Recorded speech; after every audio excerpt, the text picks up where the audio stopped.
Vamos falar aí agora da página 104 e 105. Pessoal, a tia tá aqui explicando para vocês, tô dando uma resumida aí nesses textos, mas vocês façam a leitura, tá? Do texto aí. A tia tá fazendo a leitura de partes, né? Mas às vezes eu explicar aqui, às vezes facilita aí a compreensão de vocês. Por isso que a tia não tá lendo todo o texto, para nossa videoaula também não ficar muito extensa e você também não ficar aí cansadinho. Mas vocês, né? Vocês podem fazer a leitura aí das páginas direitinho, porque é fundamental ler, né? A gente já falou sobre isso aqui. Bom, então vamos falar aí, a mineração e o povoamento. Bom, a gente viu, né, nas outras videoaulas, a importância que teve aí o plantio, né, e a plantação de cana-de-açúcar, o processo de produção de cana-de-açúcar para o desenvolvimento da colonização do Brasil. Nós vimos isso daí, que foi muito importante. Porém, né, em meados aí do século XVI, os holandeses começaram a fabricar, né, e a plantar açúcar lá na América Central.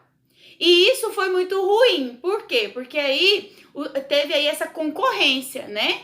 Então já não era somente aqui, né, o território que hoje forma o Brasil que plantava e produzia açúcar, já tinha outra parte. Aí o que aconteceu? Então a produção, né, os lucros, né, começou aí a cair.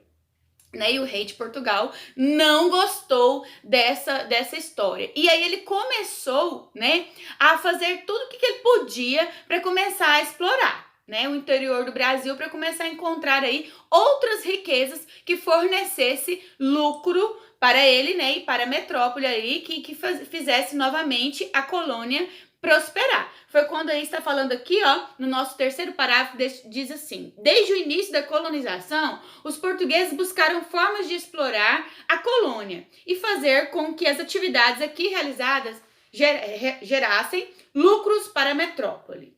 Por isso, a busca por ouro e metais preciosos sempre foi constante e várias rotas terrestres e fluviais foram abertas para procurar essas riquezas, ou seja, ele investiu bastante aí para poder encontrar ouro. E a gente viu aí, né, que os bandeirantes encontraram o ouro, certo? Então, na década de 1690, começaram a aparecer notícias da descoberta de ouro no interior do Brasil, na região onde hoje é o estado de Minas Gerais. Para a coroa portuguesa, encontrar ouro significava uma possibilidade de superar a então crise econômica do reino, voltando a ter bons lucros com a colônia. Então, eles viram no ouro aí uma grande possibilidade de sair da crise, certo? E o ouro era muito lucrativo, né? E várias pessoas, né, quando descobriram o ouro, ficaram aí, né, todas aí muito animadas. Por quê? Porque o ouro gerava muita riqueza, muitos lucros. Podemos ver aqui na página 105 que diz assim, ó: a notícia da descoberta do ouro na região mineira provocou um grande e acelerado fluxo migratório de colonos para lá. Ou seja, várias pessoas começaram a ir para as regiões mineradoras, ou seja, para as regiões ali em volta, né, em volta de Minas Gerais, que chegavam vindos de outras regiões da colônia de Portugal. Todos desejavam enriquecer com o garimpo. Assim surgiram novas formas de organização social, novas leis e novas relações de trabalho na região mineradora. Porque aí o rei de Portugal também começou a ficar, opa, né? Peraí, o lucro é meu, né? Uma parte aí é minha, né? Não vem todo mundo querendo achar que vai pegar e vai ficar rico, não, né? Porque o rei de Portugal já cresceu o olho. Então o que ele fez? Olha só. De acordo com as leis portuguesas, todo local onde se encontrava ouro, metais e pedras preciosas era propriedade da metrópole, ou seja, propriedade do rei. Nesses locais, os funcionários do reino português organizavam a atividade mineradora, distribuindo mais terras a quem estivesse maior número de escravos para explorá-las. Ou seja, os escravos, tanto também os negros quanto os indígenas, trabalhavam aí, né? Trabalharam nessa exploração aí mineradora, na exploração do ouro, de pedras preciosas. A expansão da atividade mineradora trouxe várias mudanças para a sociedade colonial. Entre elas, a intensificação do povoamento na região das minas, tanto de colonos livres como de escravos. Ou seja, começou aí a surgir vários povoados e vilas, certo? A abertura de novos caminhos em direção ao interior, O Rio de Janeiro, mais próximo das minas, tornou-se a nova sede administrativa da colônia em 1763. Tal era a importância da mineração para a economia colonial. O tanto que ficou importante aí essa atividade de mineração, né? Eles até esqueceram um pouco aí do plantio da cana-de-açúcar e voltaram aí, né? Focaram somente na mineração.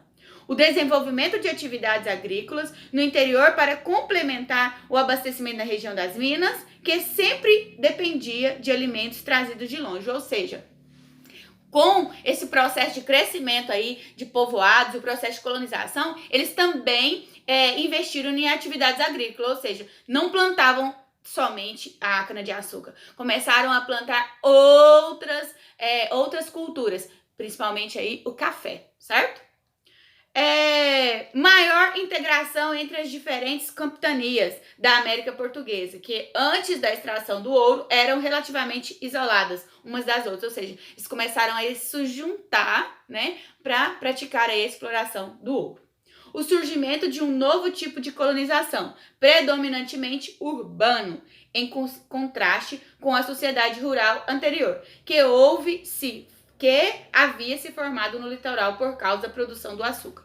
Ou seja, né, começou aí a surgir as áreas urbanas, porque o ouro, depois de extraído, ele passava por todo aquele processo, né, de derretimento, para tirar aí as impurezas, para fazer os bloquinhos ou para fazer outras coisas. E as pedras precisavam ser o quê? Polidas. Então isso era feito o quê? Nas áreas urbanas. Então foi quando começou aí a surgir, né, todo o crescimento e o desenvolvimento das áreas urbanas. Então nós podemos ver aí nessa foto aí, certo? Ó, essa foto aqui de baixo.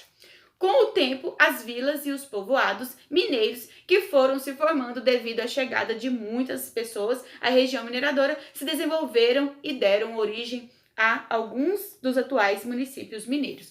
Olha só, pessoal, então a gente pode ver que tinha muito ouro nas regiões de Minas. Aí você faz uma pergunta, tia, e hoje? Hoje será que tem essa quantidade de ouro? Não. Não tem, né, pessoal? Não tem, por quê? Porque foi aí uma exploração muito intensa, né, ao longo aí de muitos e muitos anos. Então, hoje, não tem mais a quantidade de ouro que tinha, né, igual naquela época, certo? Então, agora vamos aí para a página 106, vamos falar um pouquinho desse texto, depois vamos realizar as nossas atividades.